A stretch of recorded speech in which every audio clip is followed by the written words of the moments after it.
Mga kasari, nagbabalik na naman tayo dito sa Manila. Sa Manila, himbalik na ko sa Manila o kini mga naong sa tindahan. Pag iniwan yung tindahan, ganyan. Walang mga laman-laman. Kaya nagbili ako kaninang umaga. Konti lang naman ang pinamili ko. Bali, 2 box lang. Tinanggal ko na yung iba. Andiyan na yung iba, nagkalat na. Namili ako kasi nung bago kami umalis, mga 1 week hindi na ako namili ng yung madami kasi paalis kami, umuwi ako ng Leyte. Umuwi ako ng Leyte ng June 11, tas bumalik kami ng June 24. Hindi ako sigurado kung June 24 yun. Parang June 24 nga kami bumalik. Tapos kaya bago kami umalis, marami na siyang kulang. Kumbaga, yung araw nga bago nga yung araw ng pag-alis namin ay may mga kulang na talaga sa tindahan. Kumbaga, merong gustong bumili pero naubos na. Kasi ayaw namin na mag-stock ng marami kasi paalis kami at mga 2 weeks kaming mawawala. Kaya ayun, okay naman ang bakasyon. Bakasyon kami kasi umuwi kami sa pamilya ko dun sa Leyte. Tapos kanina namili ako. Yan, tingnan natin ang mga kalat-kalat dyan. Lalagay pa natin, sasabit pa natin dito. Dito naman sa harap, yan. Kasagaran. Kasagaran kasi, yan ang ito na part. Papunta, saan ba? Saan punta ang kamay ko? Dito. Diyan. Yan ay puno ng nasa 8 na ganito. So, ang natira kanina, isa na lang. Isang ganito na lang natira. Dahil baka nga kakainin ng daga. Tapos, dito din, wala din yung laman kanina. Nilagyan ko na. Namili na din ako ng drinks. Yung mga debote-debote ba, yung mga babasagin, bumili na ako. Tapos dito, yan, wala na siyang laman.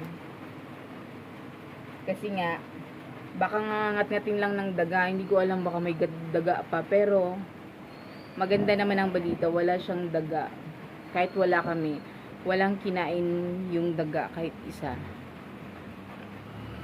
Tapos, wala na rin akong noodles. Ito.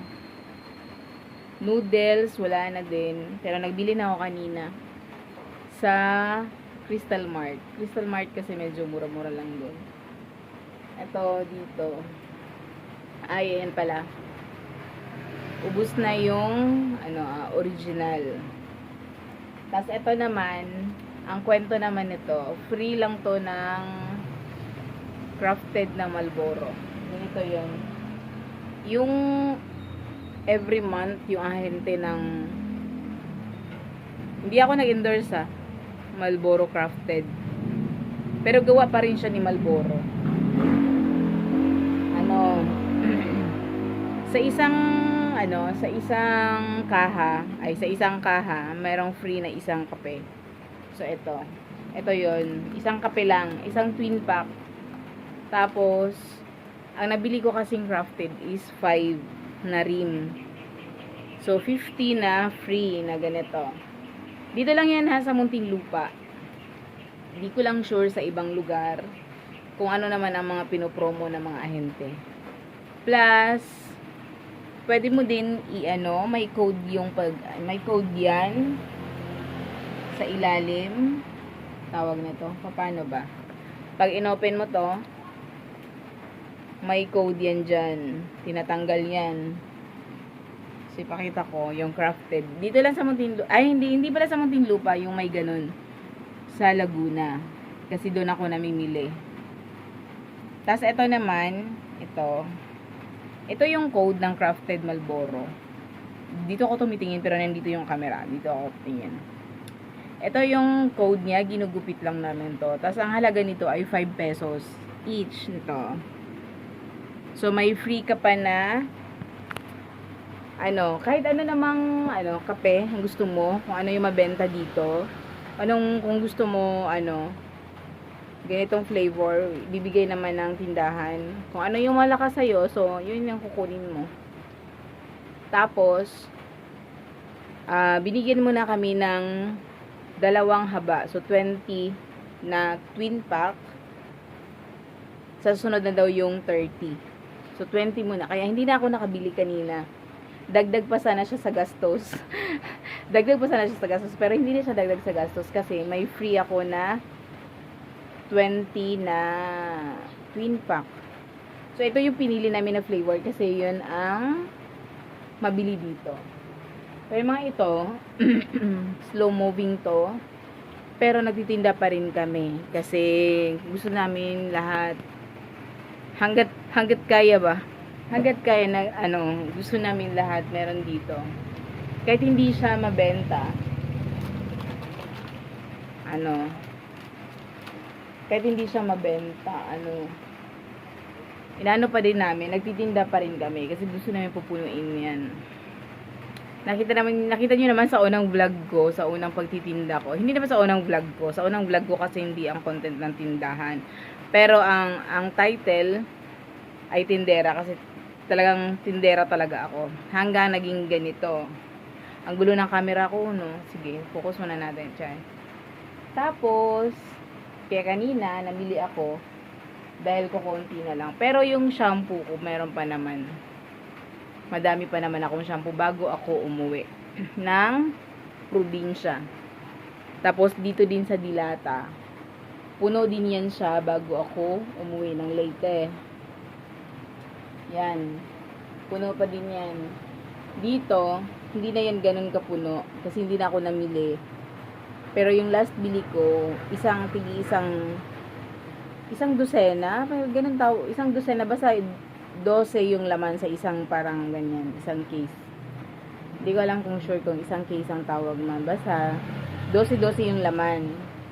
Tapos yung mga ganito, mga toyo, okay pa yan. Hindi na ako namili na mga ganyan. Ang binili ko lang talaga kanina ay yung mga chichirya plus noodles tsaka biscuits at yung mga drinks dahil wala na. Meron nga pagdating namin, dumating kami gabi, kwento ano ba to? Kwento ba to? Dumating kami ng gabi ng 24. Wait lang ha. 25 kasi ngayon. So 25 ngayon. Ano ba 'tong magulo? Wait lang. 25 ngayon. So 25 ngayon, hindi kami kagabi dumating. So 24 kagabi. 23 pala kami bumalik dito sa Manila. Ngayon, dumating kami ng 23. So kahapon, pagdating namin, may mga bibili. Pero wala, pagod pa kasi kami, pagod. Kasi nung nasa Leyte kami, lagi sila naliligo sa dagat. Nakakapagod, di ba? May maligo ng ligo. Tapos, kanina lang ako namili ng soft drinks. Soft drinks na yung sa bote siya. Soft drinks sa bote siya. Yung babasagin, yung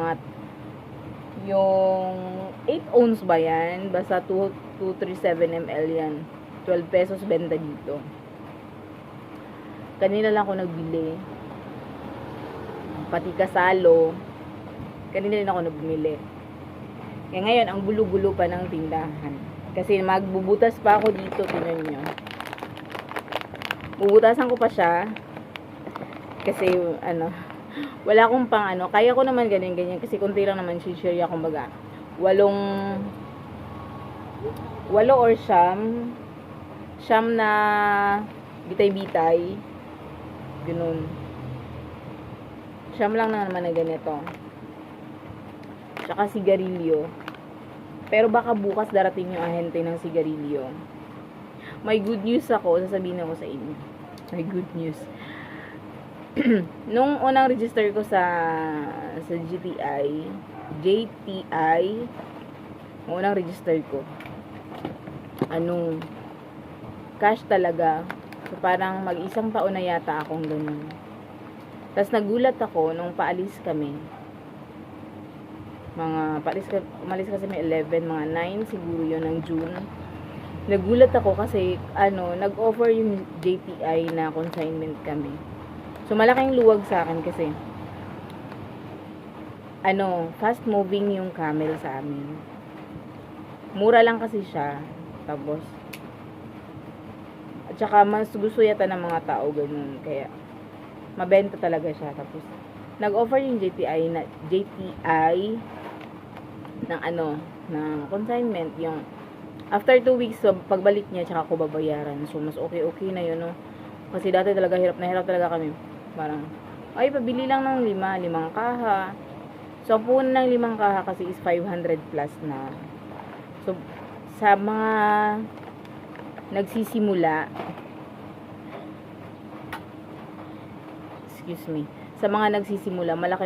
malaking bagay po sa amin yung consignment. Kasi yung, kumbaga, mapapaikot pa namin yung ibang pera. Kasi hindi maraming pera. Kumbaga, konti lang yung pera na pinapaikot ko.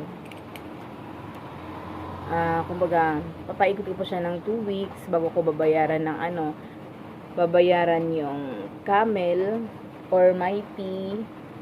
Ano bang hawak ni mighty? Hawak ni GTI mighty at saka camel, fortune. Hindi fortune, Winston. Pero hindi ako kumukuha ng Winston. Yun lang, mighty at saka camel lang kinukuha ko sa kanila. Tapos, yun lang. Masaya ako kasi pumayag nag-offer sila ng ganun. Hindi naman ako nagsabi. Pero, nag-offer sila sa akin. Kaya kanina, ang